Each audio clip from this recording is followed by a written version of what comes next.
We've heard already this evening an emphasis on the recovery of the gospel. And so it's almost an unscientific postscript for me to ask the very simple question, what is the gospel? What is this gospel that was so important, so vital, and so controversial in the 16th century? Let me begin by saying what the gospel is not. The gospel is not our personal testimonies.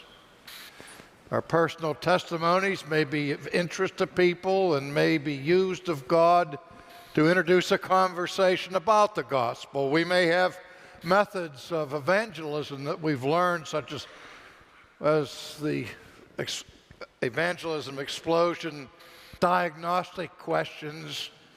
Have you come to the place in your thinking where you know for sure that when you die you're going to go to heaven? And then it's followed by, if you were to die and stood before God tonight and God said to you, why should I let you enter my heaven? What would you say? Those questions aren't the gospel. They're a wonderful introduction to discussions and conversations about the gospel. Or you may have heard the idea that God loves you and has a wonderful plan for your life. That may or may not be true in the final analysis. The reprobate won't find the plan so great. But in any case, that also is not the gospel. What is the gospel is found on the pages of sacred Scripture. And there are two distinct aspects about the gospel. And those aspects are what I would distinguish between the objective content of the gospel and then, secondly, the subjective appropriation of the gospel. In very simple terms, the controversy of the 16th century did not focus on the first part, on the objective gospel. The objective gospel simply is this: it's Jesus, who he is and what he has done.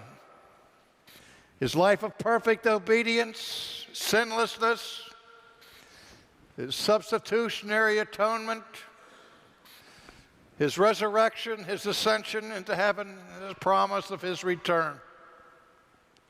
But when we get to the subjective aspect of the gospel, that's where the controversy raged.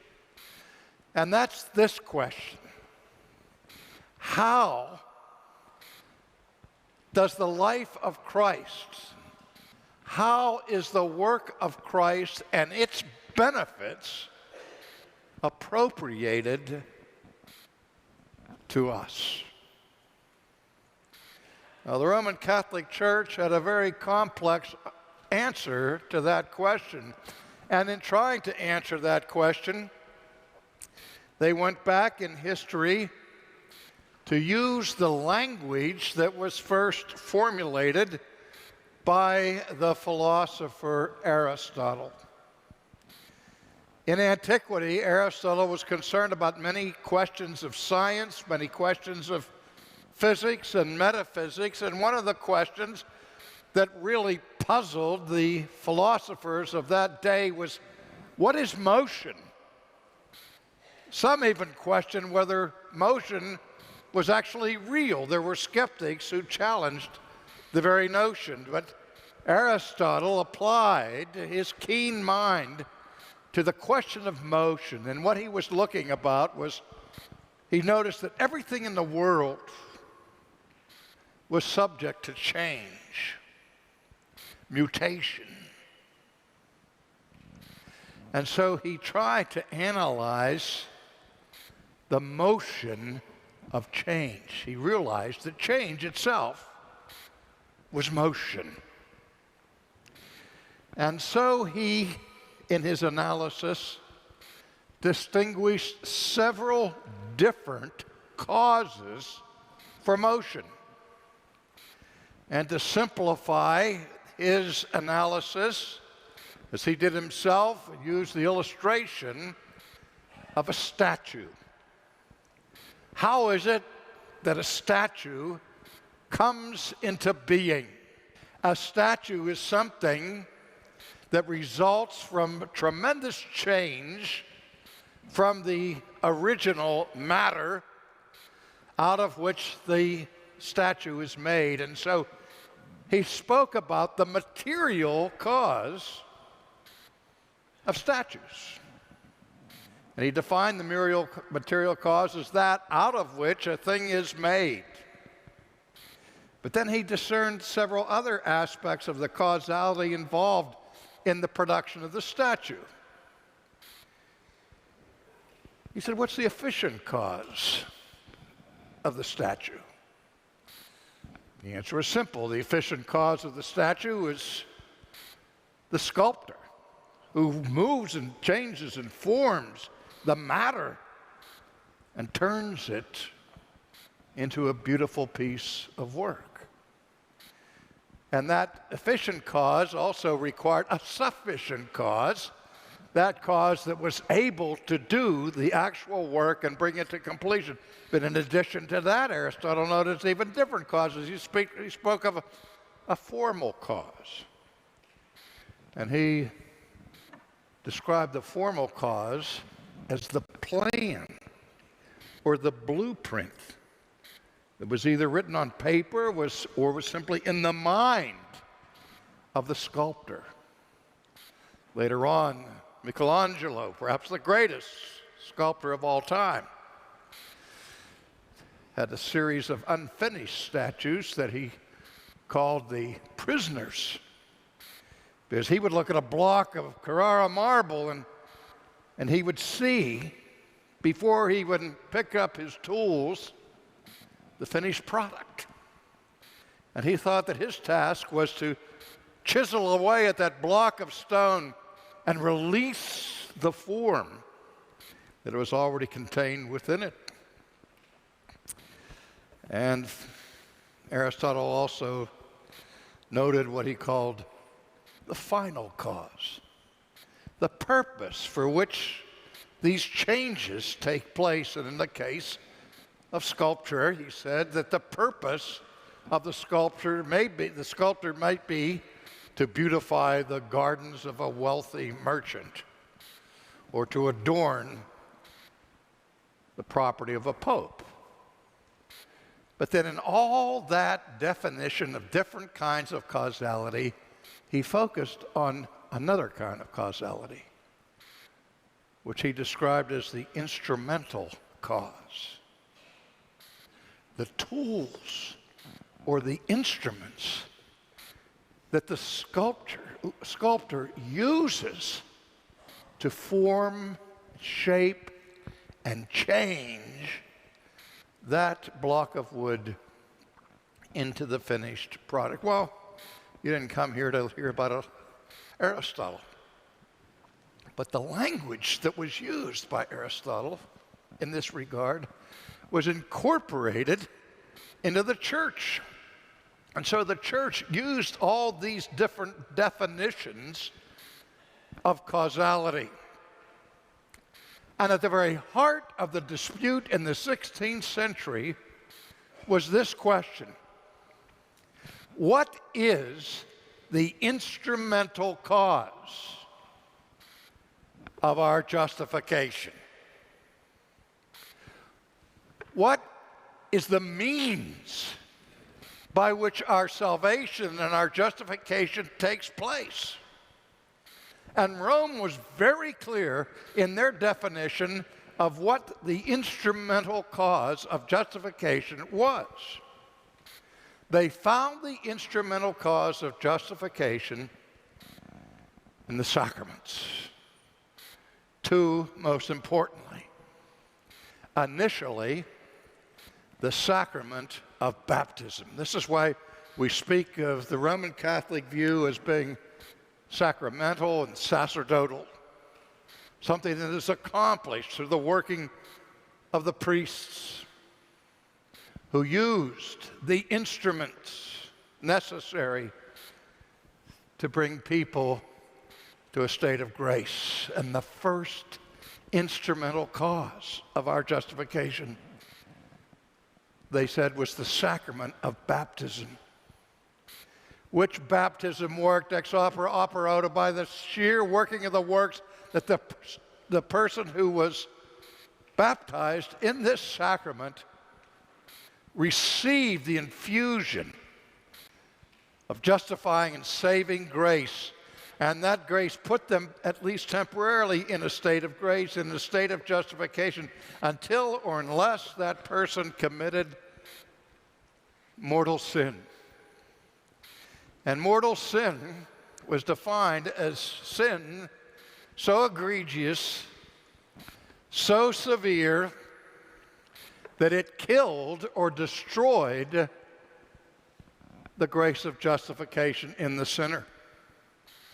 So that this person who was baptized, if he died in mortal sin, would go to hell. But there was a recipe to recover justification for the person who committed mortal sin, and that was called the second plank of justification, for those who have made shipwreck of their souls. And the second plank of justification, according to Rome, and I don't mean to use a pun, but it was the cardinal issue of the doctrine of justification in the 16th century, because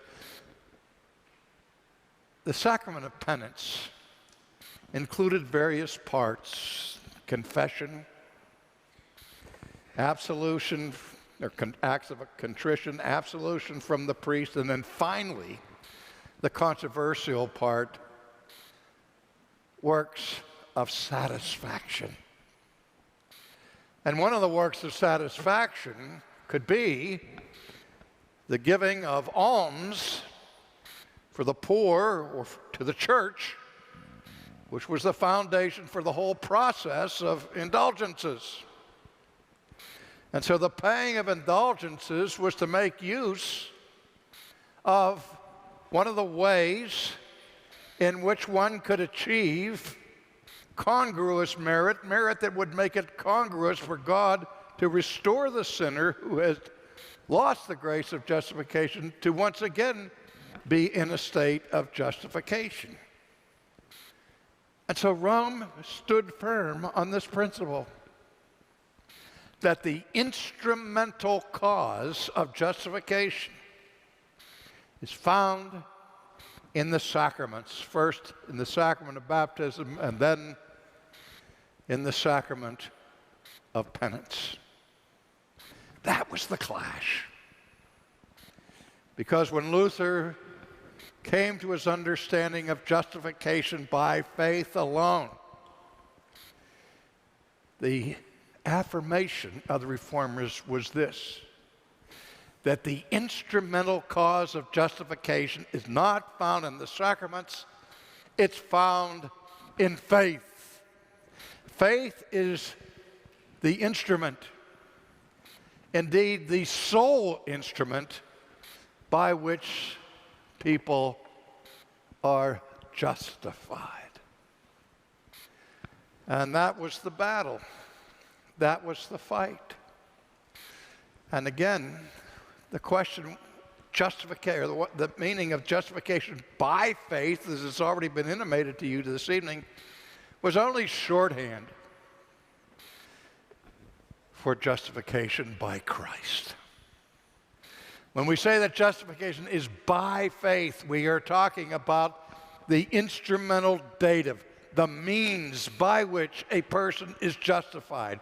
And justification by faith simply means that the instrument of our justification is that with faith and by faith and through faith, we are linked to Jesus.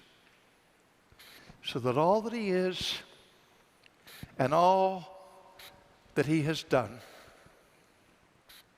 is given to us. Justification is by Christ alone. You know, again, in terms of this language of causality, the Reformers used another term that Aristotle never thought about in his day, and that was the meritorious cause of our salvation. And when the Reformers spoke of the meritorious cause of our salvation, they spoke of the merit of Jesus Christ alone. Solus Christus. Justification, the means, is the instrument by which we're linked to Jesus. And his righteousness is given to us by faith. That's what Paul was saying in Romans 1. That's what Luther was repeating in the Reformation. The just shall live by faith. The alone instrument by which we are justified.